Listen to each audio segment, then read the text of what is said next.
Next up is this moving parts Mazda RX-7. So this is an 88 RX-7.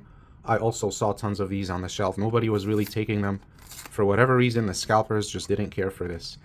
And this is also underrated. So it's a little more than the main line. You're not going to get this at $1 plus or $2, but I don't think they go over $5. So if you're looking for an RX-7, right, and you're, hunting for the Hot Wheels ones, you could go for this Matchbox moving parts. Here's the side view. Beautiful paint, very well done. This looks like it's better quality paint than the like the main line. Let me see, I got the red here. I'm not 100% sure, but it looks nicer to me. It looks smoother, shinier, right? So this is just a very nice paint, and you could see here, I'm not a fan of the wheels.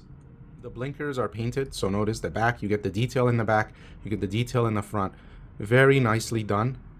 Look at the back, look at the rear. Wow, this is just nice. Rotary 88. So remember, this was the rotary engine, and that was all the rave, right? The RX-7, it had that rotary engine, and it says rotary 88. So that's the year, like 88. It's a 1988. I love the license plate.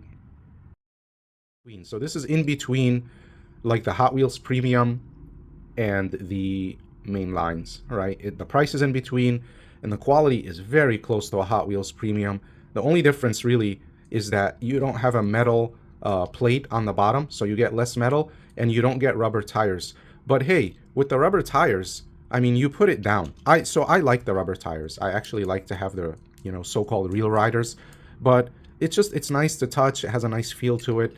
It's very, realistic in terms of tires on the wheel. But when you do most people's cars, I mean, most people don't even take them out of the bubble, right? So they don't take their cars out of the bubble. So you really can't tell when it's in the bubble. But when you do take it out, most of your cars are going to sit in a display, right? So it's not really going to matter that you have rubber tires. So it's not a deal breaker for me. I prefer to have them, but these are a great value. This is a great buy, these moving parts, despite the fact. So the only thing that makes it less than a premium is the lack of rubber and the plate, right? The detail is perfect.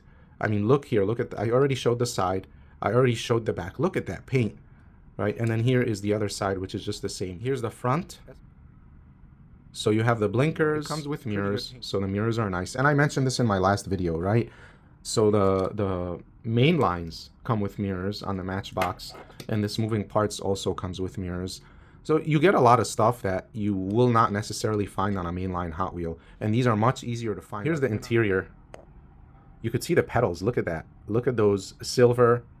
So you have the accelerator, you have the clutch, you have the brakes, and they're silver, so you could, really see them. And then you have the shifter in the middle, not that great. The driver's side here is on the US side, right, on the left, whereas the Hot Wheels RX-7 is, now they're not exactly the same car. They're two different models. Like, they're two different RX-7s, 2 different years.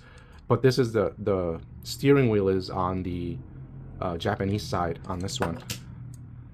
But very underrated car. I love it. I love this car. I love this brand. I get a lot of nice cars. Again, if you're collecting 90s, 80s cars, you're from that generation, and you can't find stuff because of the scalpers, go for this. Open up. So my other moving parts, the doors open up. On this one, the hood opens up. And here's why I don't like when the hood opens up. Because it barely opens. You could barely see the inside here. So if you look here, look at the angle here. It's almost a 90-degree angle, right? It opens up really high, right? And you could get a very clear look at the car on the inside, like under the hood. But if you look at this one, it doesn't go up that high. I don't want to break it, so I don't want to force it open. So it is pretty cool, better than a mainline, but this is a little deceptive here with this opening hood that goes all the way up and this little tiny movement on the actual car. And this is the 88 Mazda RX-7 from Matchbox. This is their moving parts line.